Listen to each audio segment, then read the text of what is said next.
Olá, irmãos, a graça e a paz de Deus, nosso Pai, e de Cristo Jesus, o nosso Senhor, sejam convosco.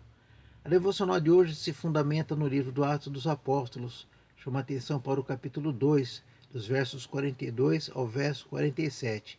Inicio com a leitura do versículo 42. Está escrito: E perseveravam na doutrina dos apóstolos, e na comunhão, no partir do pão e nas orações. A história da igreja cristã é uma história de desafios e lutas.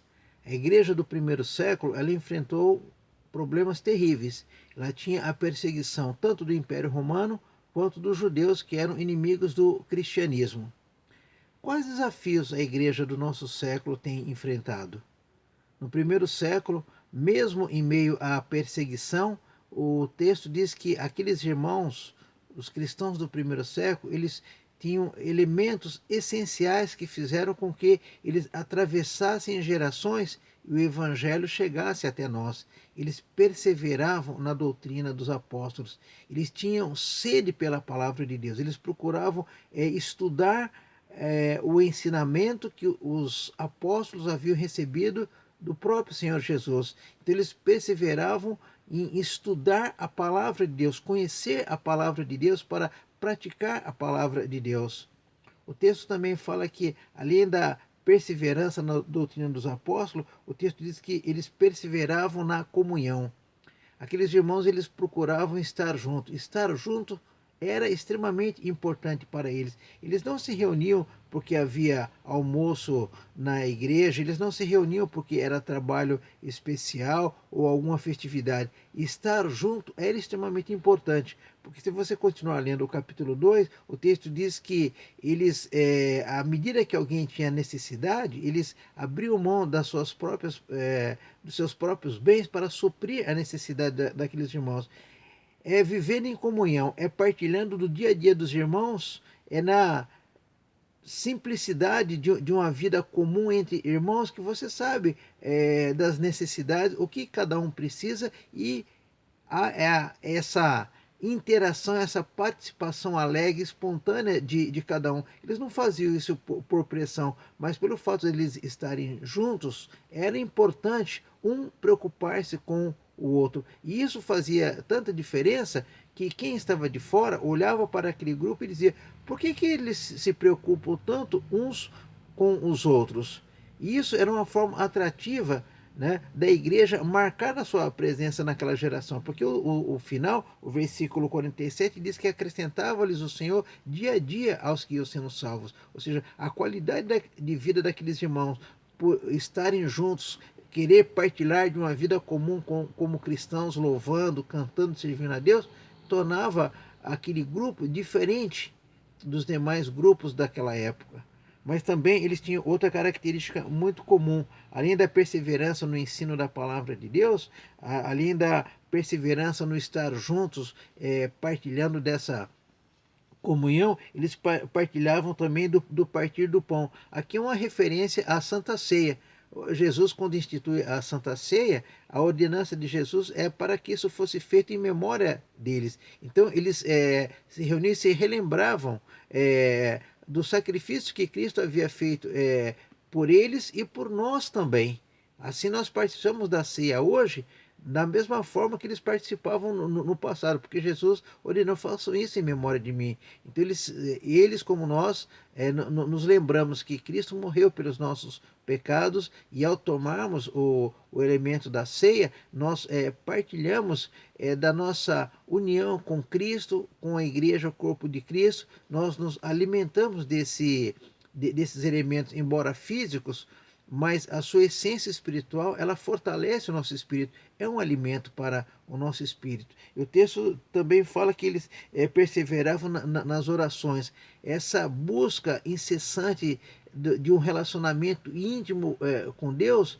Isso era o elemento fundamental para que eles obtivessem do Senhor um poder extraordinário, a ponto de realizar sinais e prodígios naquela geração. O Espírito Santo de Deus agia por intermédio daquelas pessoas, e o nome de Deus era glorificado. Essas marcas eram os elementos essenciais da igreja do primeiro século. A perseverança na palavra de Deus. Os cristãos de Bereia, o texto diz que eles eram mais nobres do que os demais, porque eles procuravam conferir na palavra o que os seus líderes espirituais ensinavam para ver se de fato era assim. Havia uma preocupação espiritual de conhecer e estudar a palavra de Deus. Por isso eles se tornaram crentes maduros e com isso eles fizeram com que o ensino fosse legado a outras gerações e chegassem, esse ensino pudesse chegar até nós. Jesus, ele fala que ele é a luz do mundo. João 8,2, Jesus declara: eu sou a luz do mundo, quem me segue não anda em trevas. E o Salmo 119, 105 diz: lâmpada para os meus pés é a tua palavra e luz para os meus caminhos. Esse mundo é um mundo de trevas e a luz para nos iluminar nesse caminho é a palavra de Deus. Portanto, para eles e para nós, é extremamente importante nós estudarmos a palavra de Deus e procurarmos estar juntos em comunhão uns com os outros. O Salmo 133 diz: ó, como é bom e agradável viver unido os irmãos. Ali o Senhor ordena a sua bênção. A bênção de Deus está na união comunitária presencial do seu povo. Não numa vida solo, numa vida espiritual solo, mas é em comunhão. Ali Deus ordena a sua bênção. E quando eu me privo disso, eu sou privado dessa bênção da comunhão. Assim como é extremamente importante estar na casa de Deus para participar do sacramento, tomar o sacramento e com isso manifestar a nossa união com Cristo e com o corpo de Cristo e ter uma vida de oração, de dependência de Deus, uma vida de gratidão a Deus. Esses elementos são essenciais, foram para eles, são essenciais para nós. Assim, se nós gastamos mais tempo com as redes sociais, com a Netflix, e não temos tempo para estudar a palavra de Deus, isso é um sinal muito claro que Deus não é prioridade na nossa vida. Se nós temos mais interesse e se nós estamos mais em comunhão com outras pessoas ou em outros lugares, em outras situações e damos pouco ou quase nenhum tempo para estar em comunhão com os irmãos na casa de Deus, isso é um sinal que Deus não é prioridade na nossa vida. Se nós não temos por hábito uma vida de oração, de clamor, de ação de graça, de súplica, em constante comunhão com Deus, comunhão íntima com Deus, isso é um sinal que Deus não é prioridade na nossa vida. Ler a palavra, estar em comunhão com os irmãos, partilhar do sacramento, uma vida de oração, isso são sinais visíveis do verdadeiro discipulado de Cristo.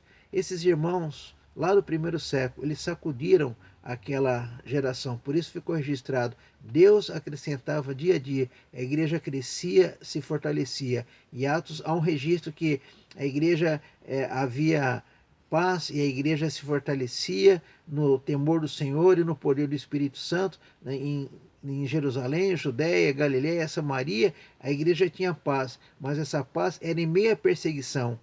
Mesmo em meio à perseguição, mesmo em meio à hostilidade do Império Romano, dos judaizantes, mesmo assim, a igreja foi poderosa e sacudiu aquela geração. Hoje, nós temos tantos privilégios, nós não temos uma perseguição como a do primeiro século, mas nós temos um comodismo gerado pela igreja online. E nós temos que vencer esse comodismo para que nós possamos, assim, fazer a manutenção da nossa fé de forma real. A igreja do Senhor Jesus foi feita para viver de forma presencial, partilhar da palavra junto, orar junto, cantar junto, estudar a palavra de Deus juntos, porque se assim fizermos, a bênção de Deus estará sobre nós e sobre a nossa igreja.